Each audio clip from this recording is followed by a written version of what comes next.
Back to Earth, la chaîne du retour à la Terre. Aujourd'hui en podcast, Aurore Thibault de Laou qui vous accompagne pour une nouvelle vie dans un beau cadre de vie.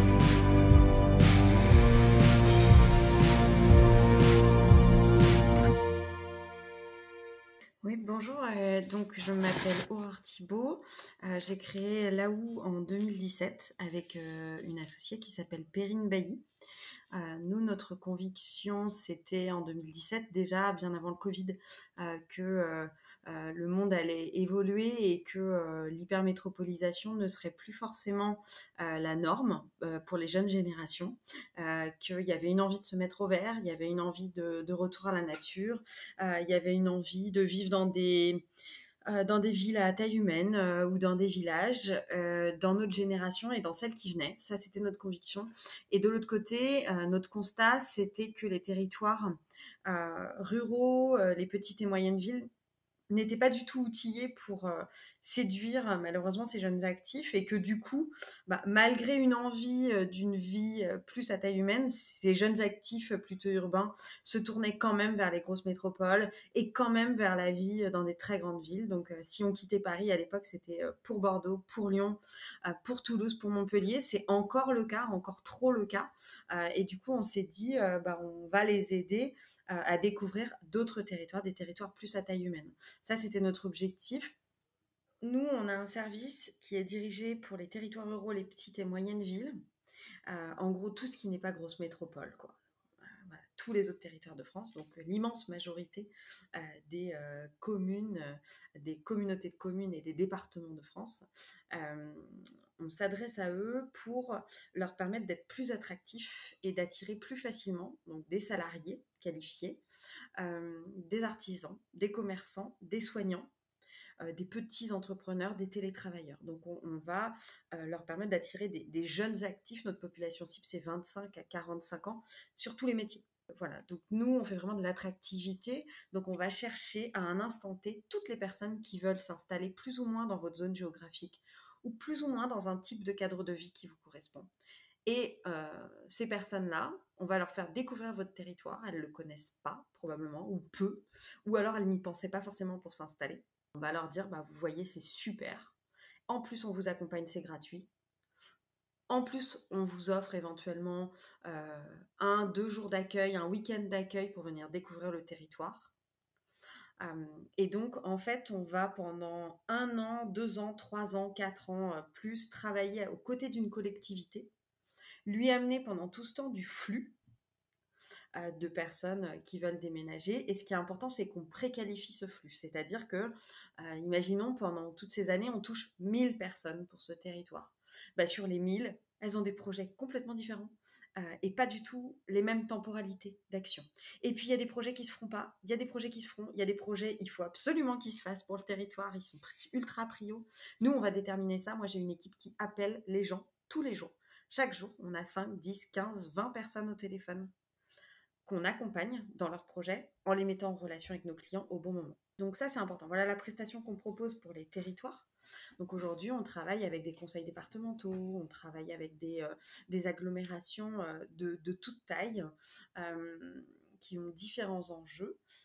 Et voilà, notre objectif, c'est de leur ramener des talents. On a fait déménager à peu près 500 personnes aujourd'hui, dans des petites villes et dans des territoires ruraux.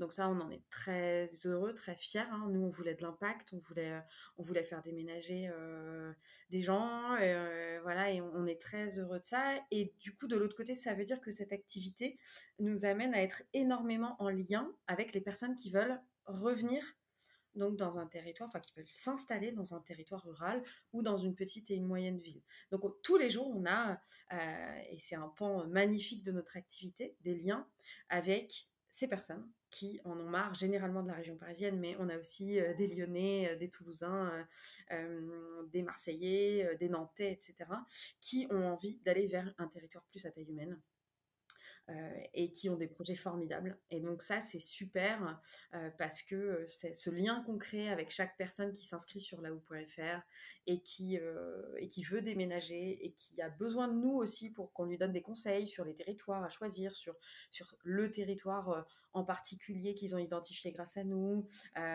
sur leur projet professionnel, est-ce que c'est faisable, sur leur projet immobilier, est-ce que c'est faisable. Ce lien qu'on crée avec eux, il est passionnant. Alors, c'est gratuit pour le porteur de projet et nous, il faut qu'on vive, donc c'est les collectivités locales qui nous rémunèrent pour être plus attractifs.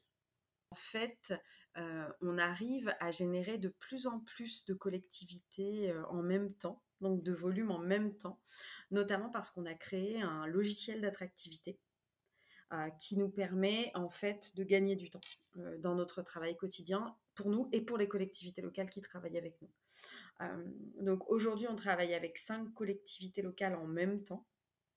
Mais voilà, notre logiciel d'attractivité, c'est un tableau de bord dans lequel les collectivités locales voient tous les inscrits, toutes leurs fiches, enfin c'est sous forme de petites fiches pour chaque personne qui s'est inscrite sur ce territoire. Et donc, ils voient tous les inscrits, ils voient ceux qu'on a préqualifiés par téléphone, ceux qui sont motivés, quel métier ils ont, donc ils peuvent trier par métier, par secteur d'activité, par temps d'installation, dans combien de temps ils veulent s'installer, et puis, on décrit pour chacun son besoin d'accompagnement. Donc, est-ce qu'il a besoin d'un accompagnement pour trouver un terrain, trouver un logement, pour trouver un boulot, pour reprendre un commerce, pour s'installer en tant qu'agriculteur ou maraîcher, etc. Donc, voilà, chaque personne a un besoin peut-être que peut remplir le territoire. Ça peut être une mise en réseau, ça peut être, voilà, oui, donner un contact téléphonique. Du coup, la personne qui est notre référent territoire, c'est important, on a un référent territoire, ce qu'on appelle un chargé d'accueil ou un concierge de territoire, qui du coup a accès à ce tableau de bord et voit en direct du coup les projets de chaque personne évoluer. Donc ça, c'est plutôt sympa. Et donc cette personne, c'est grâce à elle que ces projets évoluent. Parce que elle va se dire, ok, bon là j'ai Madame est infirmière, Monsieur est chauffeur routier, par exemple. Ok, lui, il peut demander une mutation, voilà, donc il n'y a pas de souci, il peut travailler en s'installant là. Sa boîte est d'accord, c'est bon. Le chargé d'accueil n'a plus rien besoin de faire, entre guillemets. Par contre, pour l'infirmière, elle veut s'installer en cabinet libéral avec d'autres infirmières ou éventuellement dans un cabinet multi-professionnel. Ok, dans une MSP, machin. Elle va dire, ok, bah, j'ai une MSP là, il manque 2 infirmières. Je vous mets en relation directement avec le médecin. Voilà, c'est des coups de main. On a déjà eu des élus qui prennent leur téléphone pour appeler des banques pour dire bah, recevez ces personnes, elles veulent s'installer, elles ont besoin d'un prêt pour racheter un gîte. Ou pour racheter le fonds de commerce d'une boucherie. On a déjà eu ce genre de cas de figure. Donc voilà, accueillir des gens, vouloir les implanter, c'est faire des actions concrètes. Et nous, on pousse les territoires à faire ces actions concrètes, on les guide pour qu'ils réussissent ces actions concrètes. C'est pour ça qu'à chaque fois qu'on fait une opération, on a des installations derrière, parce qu'on les accompagne jusqu'au bout, les gens. On les laisse pas tomber. Une petite proportion de gens, je dirais 5-10%, peut-être 15% des gens qu'on a au téléphone, effectivement, hésitent entre plusieurs territoires. Et nous, on les met en relation avec plusieurs territoires. Après, en fait, la majorité des gens hésitent entre plusieurs territoires. Ça, c'est sûr. Mais nous, on va pas forcément les mettre en relation à chaque fois parce que en creusant avec eux, bah, on va leur apporter un conseil et leur dire bah non, mais moi, je pense que c'est vraiment ça te correspond. C'est sûr que le Covid a je dirais, amplifier l'envie de partir, de quitter les hypermétropoles. Ça, c'est certain. Et ce qui est intéressant, c'est que avant le Covid, la tranche d'âge qui exprimait le plus l'envie de partir, c'était les 30, 35, 45 ans. Et en fait, ce qui est intéressant, c'est que ça a rajeuni. Les gens veulent quitter les hypermétropoles plus tôt. Et il y a beaucoup de jeunes de 18 à 25 ans qui se disent oui, moi, je me projette déjà dans un départ. Pas tout de suite. Je vais finir mes études ici, je vais peut-être faire mes premières années de boulot, mais je sais que je ne resterai pas. Je sais que je partirai avant 30 ans. Ça, c'était beaucoup moins le cas avant. Je dirais que la jeunesse aujourd'hui des grandes métropoles se dit que le monde est incertain et vivre dans une très très grande ville n'est pas forcément le meilleur plan. La raison numéro 1, c'est le logement et le transport. C'est encore ça aujourd'hui. Je veux dire, voilà, je vais avoir un enfant ou j'en ai déjà un ou deux. Je vis dans un 40 mètres carrés avec mon conjoint et mes 2 gosses en région parisienne. Je fais 2 heures de transport par jour. Mon mari aussi, j'en peux plus, quoi. C'est vraiment une qualité de vie médiocre qui va pousser les gens à se dire est-ce que l'herbe n'est pas plus verte ailleurs. Et clairement, sur ces 2 aspects que ce soit la taille du logement, que ce soit le temps de transport, vivre en province n'a rien à voir. Donc, le gain de qualité de vie est souvent énorme quand on déménage sur ces deux aspects-là. Et c'est encore pour ça que les gens s'inscrivent sur la houe et qui veulent déménager. Après, évidemment, dans les critères pour choisir un territoire, l'aspect est-ce qu'il y a de l'eau dans le territoire, est-ce que c'est vert, est-ce que c'est un endroit effectivement résilient, ça commence à venir dans l'esprit de certaines personnes. Mais attention, les personnes qui ont conscience des effets du changement climatique à venir sur leur vie restent une très très faible population, une très très faible part de la population, ce que parfois nous on regrette. Il y a encore des gens qui nous disent moi, je veux aller là où il y a le plus de soleil. Mais ça nous arrive encore régulièrement et il faut se dire que la conscience du changement climatique est encore très faible dans notre société, malheureusement. Moi, je suis très surprise qu'il n'y ait pas plus de gens qui me disent où est-ce que je peux avoir un potager, être autonome, avoir une source d'eau, quels sont les territoires où, voilà, en termes de pluviométrie, on sera à l'aise, en termes de température, on sera à l'aise. Je suis encore assez surprise que des gens foncent là où tout le monde va. Mais ça monte, ça pousse. Et il y a tout un tas de gens, ça y est, qui se sont ouverts à autre chose, quoi. Voilà. Et donc, mais ça reste en 4e position. Voilà. C'est après le soleil, après la mer, après les hypermétropoles. Et quand même, on nous parle de plus en plus des villes de taille moyenne, je sais pas, Angers, Le Mans, Caen, Troyes, Nancy, donc des villes, des grandes villes, hein, ça reste quand même des métropoles, mais de taille moyenne. On commence à nous parler des villes de la taille en dessous. Et puis aussi de la campagne. Il y a quand même des gens qui sont dans une vraie quête d'aller dans des petits villages, de faire revivre des petits villages, ou de les faire, ou d'y participer parce qu'ils vivent très bien déjà, ces petits villages, voilà, dans la majorité des cas. Voilà, ça arrive, mais c'est pas la majorité. Donc nous, on essaye aussi de faire beaucoup de pédagogie pour montrer que tous les territoires ont des atouts, tous les territoires ont des défauts. Donc vivre à la mer, ça a des super atouts évidemment, mais ça a des défauts. Et voilà, donc on est tous faits aussi pour une typologie de qualité de vie. Donc on essaie d'orienter chacun vers sa qualité de vie, je dirais, un peu idéale. De toute façon, la loi zéro artificialisation des sols génère chez les collectivités locales l'obligation de penser leur attractivité tout en réfléchissant au fait de ne pas trop construire, de ne pas trop artificialiser. Donc ça a rendu obligatoire en fait cette conscience chez les collectivités locales. Donc l'attractivité aujourd'hui et demain, ça sera toujours raisonné. En revanche, ce qui est important à comprendre, c'est que quand on est maire d'une petite ville ou d'une moyenne ville qui a besoin de se développer ou qui vit un déficit démographique depuis 100 ans, qu'est-ce qu'il vaut mieux? Il vaut mieux sauver l'école ou il vaut mieux zéro artificialiser? Voilà, il faut faire attention aux réglementations qui malheureusement sont trop peu spécifiques et concerne tout le territoire. Voilà, on va dire zéro artificialisation pour tout le territoire. Donc il y a des élus qui légitimement se battent contre ces normes nationales qui sont faites, désolé, mais souvent par des urbains. Et qui du coup ne connaissent absolument pas la réalité de la campagne, mais absolument pas, et n'ont pas du tout compris les enjeux d'une population ou d'une commune de 300, 600 habitants, 1000 habitants, 3000 habitants. Quand on est maire d'une commune de 300, 600, 1000 habitants ou 2000 habitants, on n'a pas du tout les mêmes enjeux que la ville de Bordeaux qui a accueilli, et la Gironde qui ont accueilli 400 000 personnes en 30 ou 40 ans. Ça n'a rien à voir. Donc il faut faire des spécificités, mais oui, les élus locaux ont bien conscience du changement climatique et surtout les élus locaux ruraux qui vivent au plus près du vivant. Il ne faut pas oublier que ce sont les élus ruraux, ce sont les élus des petites et moyennes villes qui vivent le plus le changement climatique aujourd'hui, qui ont le plus conscience qu'il faut faire attention à nos sols, à notre air, à moins polluer, les rivières, voilà, ils ont conscience de l'équilibre de la nature.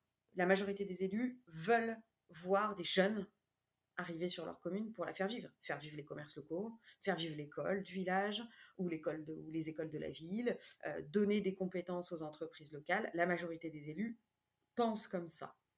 Évidemment, il y a une petite partie de la population qui vit en ruralité ou dans les petites villes qui ne va pas forcément être accueillante avec les nouveaux arrivants et les urbains.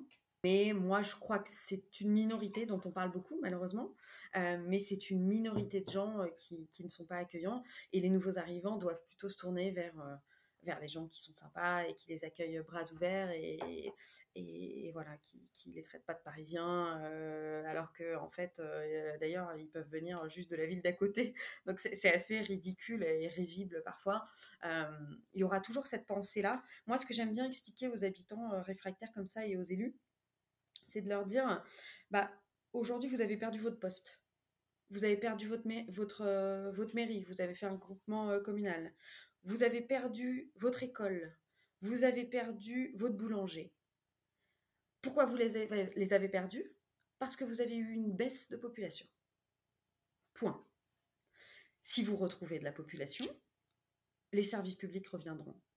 Il n'y a pas, c'est mathématique, les services publics ne peuvent pas aller là où plus personne ne va. C'est-à-dire si les habitants abandonnent un territoire, les services publics abandonnent ce territoire. Et encore, on a un niveau de service public honorable en France dans des territoires extrêmement éloignés des grandes métropoles. Donc, les élus ruraux confondent l'abandon de l'État ne font pas le lien entre la démographie et l'abandon de l'État. Mais en fait, l'État est obligé d'investir là où il y a le plus de gens. C'est normal que l'État investisse plus dans les banlieues de Lyon qui gagnent des habitants. Nous, il y en a de moins en moins. Donc, il faut s'en prendre à nous-mêmes quelque part. Il faut ramener des gens, et ces personnes vont ramener des services, vont ramener des commerces, vont ramener des soignants. Quand j'explique pas ça, généralement, les gens se disent « Ok, bon, on va bien les accueillir ». C'est vertigineux, on va pas se mentir. Quitter sa vie sociale, ses potes, ses soirées, peut-être son boulot, sa ville, la ville où on a vécu pendant quelques années ou depuis qu'on est né, c'est vertigineux. Ça fait peur, et ça fait peur surtout pour une chose, enfin nous, les personnes qui nous confient vraiment leurs sentiments, on se rend compte qu'en fait, ils ont peur de s'ennuyer. Voilà, la campagne, c'est forcément un trou, il y a forcément personne de mon âge, il n'y a pas de bistrot, il n'y a pas de resto, il n'y a pas de soirée, il n'y a pas de festival, il n'y a rien. Non, c'est la pire fake news des 50 dernières années. C'est une énorme fake news, quoi. La campagne, c'est l'inverse. La campagne, c'est la convivialité, la ruralité, c'est le partage entre voisins. On a inventé depuis longtemps les histoires de Blablacar pour emmener la mémé chez le médecin, les histoires de solidarité pour se prêter une ponceuse. On n'a pas eu besoin de site internet en fait en ruralité. Enfin, faut se dire ça. Hein. Il y a beaucoup plus de solidarité ici. Tu as beaucoup plus de chances de connaître ton voisin, de faire un apéro avec lui, de débarquer chez lui. Il y a beaucoup plus de spontanéité en ruralité ou dans les petites villes.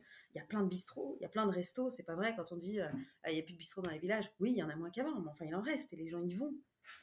Et puis dans les petites villes, il y a des restos, il y a des bistrots, il y a des restos étoilés, il y a des super belles vues, il y a des bons apéros, il y a des guinguettes, il y a des festivals, il y a des groupes de musique. Enfin, en fait, on vit, quoi, les gars. On vit. Donc, vous inquiétez pas.